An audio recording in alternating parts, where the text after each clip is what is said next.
Assalamualaikum warahmatullahi wabarakatuh. Bertemu kembali dengan saya, Ibu Siti Tienti Wahyuni Nasution, Magister Pemikiran Islam dalam bidang studi Sosiologi di SMA Islam An-Nizam, Medan. Apa kabar anak-anak? Semoga semua dalam keadaan sehat walafiat, tetap semangat belajar sosiologi. Karena sosiologi wonderful. Bentuk-bentuk ketimpangan sosial. Sampai saat ini, ketimpangan sosial masih saja menjadi masalah di sebagian negara dunia.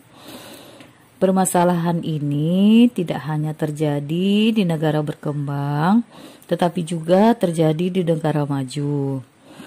Indonesia sebagai negara berkembang juga mengalami ketimpangan sosial. Menurut Andrinov Chaniago, paling tidak terdapat 6 ketimpangan yang terjadi, yaitu sebagai berikut. 1. Ketimpangan antara desa dan kota. Yang kedua, ketimpangan pembangunan diri manusia Indonesia. Ketiga, ketimpangan antar golongan sosial ekonomi yang diperlihatkan dengan semakin meningkatnya kesenjangan ekonomi antara golongan-golongan dalam masyarakat. Yang keempat, ketimpangan penyebaran aset di kalangan swasta dengan ciri sebagian besar kepemilikan aset di Indonesia terkonsentrasi pada skala besar. Yang kelima, ketimpangan antar sektor ekonomi dengan ciri sebagian sektor, misalnya properti, mendapat tempat yang istimewa. Yang keenam, ketimpangan antar wilayah dan subwilayah dengan ciri konsentrasi ekonomi terpusat pada wilayah perkotaan, terutama ibu kota, sehingga daerah hanya mendapatkan konsentrasi ekonomi yang sangat kecil. Berikut adalah faktor penyebab ketimpangan sosial. Yang pertama, faktor struktural. Nah, faktor struktural berkaitan erat dengan tata kelola yang merupakan kebijakan pemerintah dalam menangani masyarakat, baik yang bersifat legal formal maupun kebijakan-kebijakan dalam pelaksanaannya. Faktor struktural dapat kita ibaratkan sebagai jaringan listrik yang berfungsi sebagai penyalur energi yang memberi aset kepada masyarakat agar energinya dapat dioptimalkan untuk pembangunan diri dan bangsa. Nah, anak-anak yang baik, Indonesia menganut paham demokrasi sehingga aturan-aturan yang ada harus diperuntukkan bagi kepentingan rakyat, dan hal ini berarti kepentingan rakyatlah yang harus diutamakan. Kurangnya aset informasi tentang berbagai kebijakan pemerintah baik pusat maupun daerah juga dapat mengakibatkan tidak berjalannya upaya pemerintah dalam melaksanakan pembangunan dan memeratakan hasil pembangunan.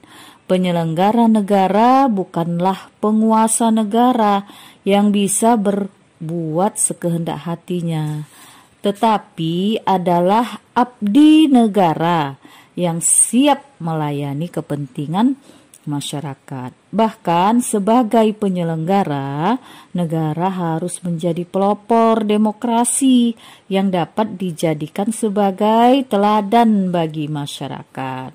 Apabila hal ini dapat dilakukan, stabilitas sosial akan terjaga, dan kesejahteraan sosial akan terwujud. Nah, negara seperti Indonesia yang wilayahnya sangat luas dan masyarakatnya majemuk, jelas memiliki potensi konflik yang besar juga, ya. Jadi potensi konflik di wilayah dengan masyarakat yang majemuk itu pasti besar.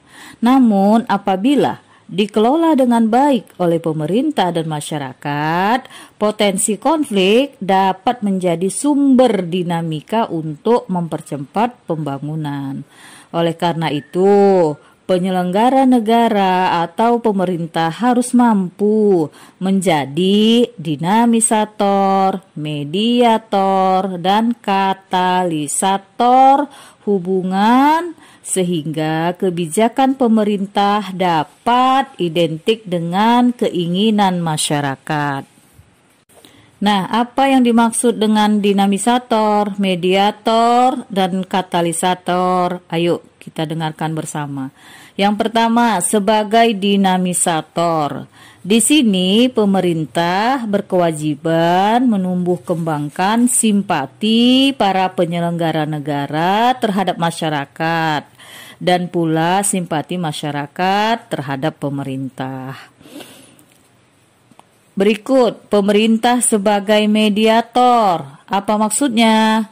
Maksudnya adalah pemerintah harus mampu berlaku adil dalam menyelesaikan masalah di masyarakat dan memiliki wawasan kebangsaan yang kuat. Ini juga berarti kepentingan pribadi atau golongan tidak boleh diutamakan. Kepentingan bangsa dan negara harus dijadikan prioritas utama.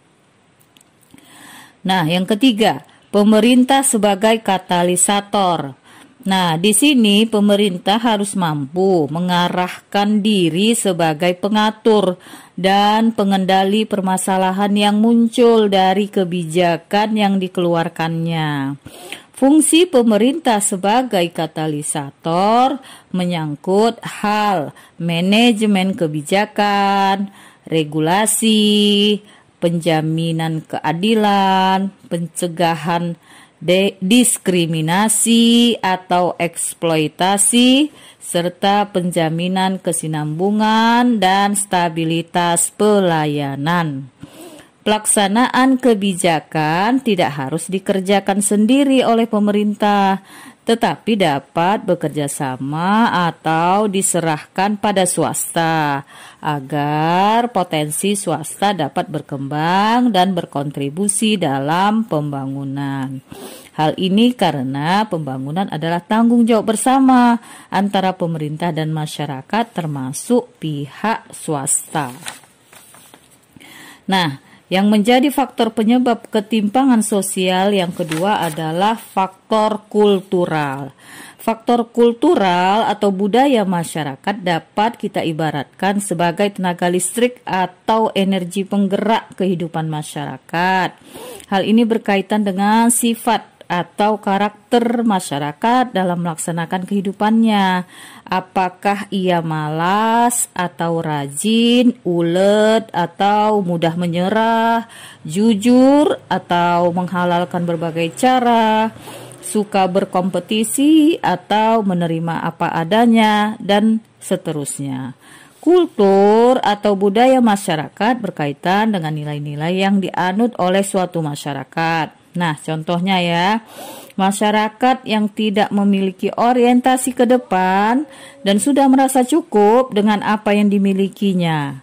Mereka menganggap budaya hemat, suka menabung, dan membuat rencana tidak diperlukan.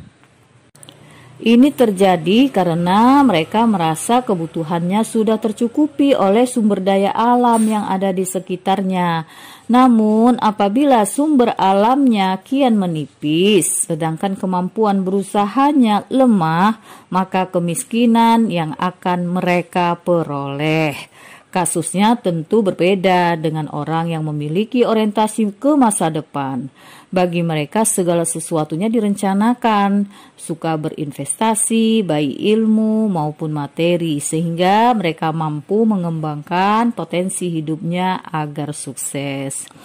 Budaya birokrat yang biasa dimiliki oleh penyelenggara pemerintah juga memiliki andil terjadinya ketimpangan sosial, yaitu terkadang adanya mental arogan yang merasa memiliki kekuasaan untuk menentukan segala yang menjadi wewenangnya. Akibatnya apa?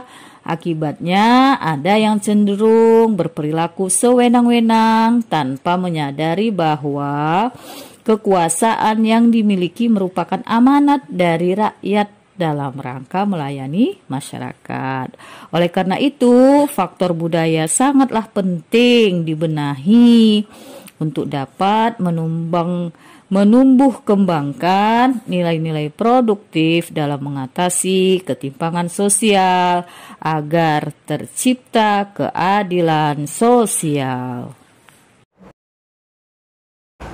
Demikian pembelajaran hari ini. Sampai jumpa di video pembelajaran berikutnya. Jangan lupa like, comment, and share video ini. SMA Islam An-Nizam, unggul, cerdas, islami. Assalamualaikum warahmatullahi wabarakatuh.